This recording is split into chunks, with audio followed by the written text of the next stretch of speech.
Hello కానమూకు కథావచనం మోహనవచనం పరిజ్ఞాన హితబాండం నిత్య చదువరి శ్రోతలకు ఆహ్వానం నమస్కారం.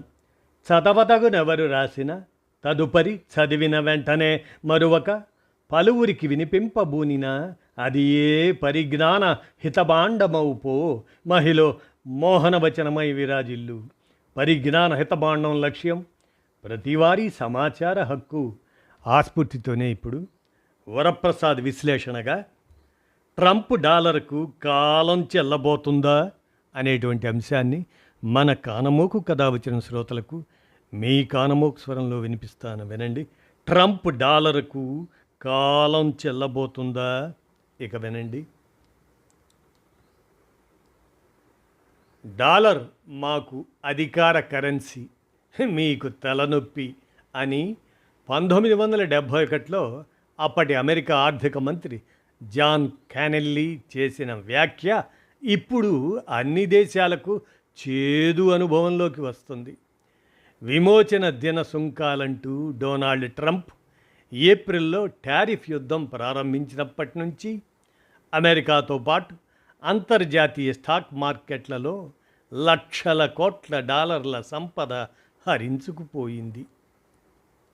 అమెరికా అధ్యక్షుడు ట్రంప్ విధానాలతో ప్రపంచ వాణిజ్య యుద్ధం మొదలై డాలర్ ఆధిపత్యం చెల్లిపోతుందనే భయంతో వివిధ దేశాల కేంద్ర బ్యాంకులు, మదుపరులు బంగారం కొనడానికి ఎగబడ్డారు. ఫలితంగా బంగారం ధర చుక్కలను తాకుతుంది. సాధారణంగా ప్రపంచ దేశాలు ఆర్థిక బీమాగా అమెరికా డాలర్లలో, ఆ దేశ ప్రభుత్వ బాండ్లలో, అదే ట్రెజరీలలో పెట్టుబడులు పెడుతుంటాయి. ట్రెజరీలంటే ఇతర దేశాల నుంచి అమెరికా తీసుకునే రుణాలే. ఈ రుణభారం ఇప్పుడు 25 లక్షల కోట్ల డాలర్లకు చేరింది. ట్రంప్ విధానాలతో అమెరికా తీవ్రంగా కుదేలై అప్పుల ఎగవేతకు పాల్పడవచ్చు అనే భయం అలుముకుంది. అమెరికా పారిశ్రామిక పరాభవం, గతించిన వైభవం అనే భావన ఈ భయానికి ఊపిరులూదుతుంది. ఇక ప్రత్యామ్నాయం కరువై ప్రస్తుతం అమెరికా ఎగుమతి చేసే పారిశ్రామిక ఉత్పత్తుల కన్నా దిగుమతి చేసుకునేవే ఎక్కువ. అమెరికాలో ఫ్యాక్టరీ కార్మికుల జీతభత్యాలు చాలా ఎక్కువ కావటంతో అక్కడి పరిశ్రమలు చైనా, వియత్నాం తదితర దేశాలకు తరలిపోయాయి.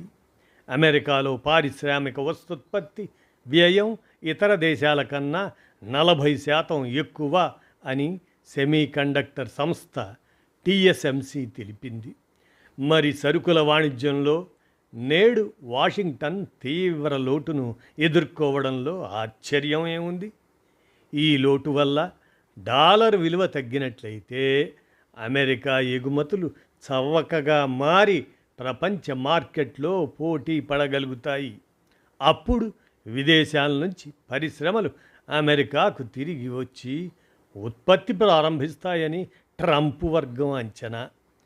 దీనివల్ల అమెరికా ఆర్థిక వ్యవస్థ మళ్ళీ పుంజుకుంటుంది. కాబట్టి డాలర్కు ఇప్పటికిప్పుడు వచ్చిన ప్రమాదం ఏమీ లేదనే వాదన వినిపిస్తుంది.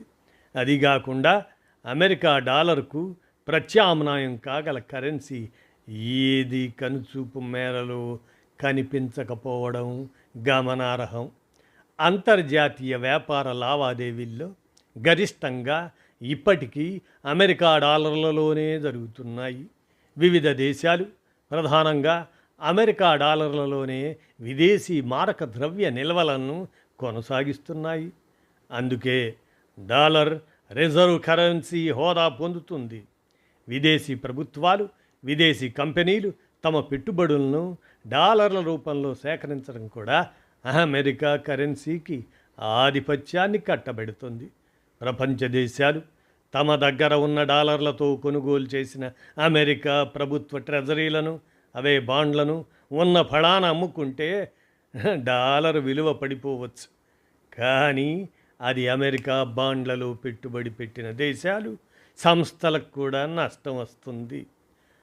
అందువల్ల అమెరికా బాండ్లకు, డాలర్కు ఇప్పటికిప్పుడు వచ్చే ముప్పు లేదు. నేడు ప్రపంచ జీడిపిలో అమెరికా వాటా 25%.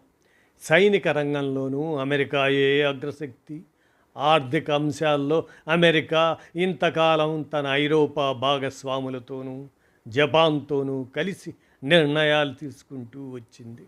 కానీ ట్రంప్ నిరంకుశ చర్యలతో చిరకాల మిత్రులు దూరమవుతున్నారు. నేడు అమెరికా సరుకుల వాణిజ్యంలో లోటు ఎదుర్కొంటున్న ఫైనాన్స్ సేవలు, సాఫ్ట్వేర్ ఎగుమతులు, హాలీవుడ్ సినిమాలు, టీవీ ప్రసారాలు, మేధా హక్కుల వంటి సర్వీసు రంగంలో మాత్రం మిగులు సాధించింది. అమెరికా ఆర్థిక వ్యవస్థలో 72% వాటా సర్వీస్ రంగానిదే. అమెరికా ఎగుమతుల్లో సర్వీసుల వాటా 25%. పారిశ్రామిక వ్యవసాయం ఎగుమతులను పెంచడం ద్వారా అమెరికా కార్మిక కర్షక వర్గాలను ఆకట్టుకోవాలన్నది ట్రంప్ విధానం. కానీ ట్రంప్ పారిశ్రామిక వ్యవసాయ ఎగుమతులను పెంచుకోవడానికి విదేశాలపై ఎడాపెడా సుంకాలు విధిస్తే ఇతర దేశాలు అమెరికా సర్వీసుల ఎగుమతులపై వేటు వేసే ప్రమాదం ఉంది. ఐరోపా సమాఖ్య, అదే యూరోపియన్ యూనియన్, ఆ దేశాల ఎగుమతులపై 50% సుంకం విధించాలని ట్రంప్ నిర్ణయించడంతో దెబ్బకు దెబ్బ అన్నట్లు గూగుల్, యాపిల్ వంటి అమెరికా టెక్ కంపెనీలపై ఈ యూరోపియన్ యూనియన్ దేశాలు కఠిన నియంత్రణలు విధించవచ్చు. దీంతో సర్వీసుల ఎగుమతుల్లో అమెరికా ఆధిక్యానికి గండి పడుతుంది. ఇక హార్వర్డ్ వంటి విశ్వవిఖ్యాత విశ్వవిద్యాలయాల పట్ల ట్రంప్ అనుసరిస్తున్న ఏకపక్ష విధానాలు అంతిమంగా పరిశోధన, అభివృద్ధి రంగంలో అమెరికా ఆధిక్యాన్ని బలహీనపరచవచ్చు. అధునాతన టెక్నాలజీలతో ఉత్పాదకతను పెంచే సాంకేతికతలను అందించే విశ్వవిద్యాలయాలను బలహీనపరిస్తే అది అంతిమంగా డాలర్నే దెబ్బతీస్తుంది అంటూ వరప్రసాద్ విరచించిన ఈ విశ్లేషణాంశం ట్రంప్ డాలర్కు కాలం చెల్లబోతుందా అనే దాన్ని మన కానమోకు కథావచనం శ్రోతలకు మీ కానమోకు స్వరంలో వినిపించాను. విన్నారుగా, ధన్యవాదాలు.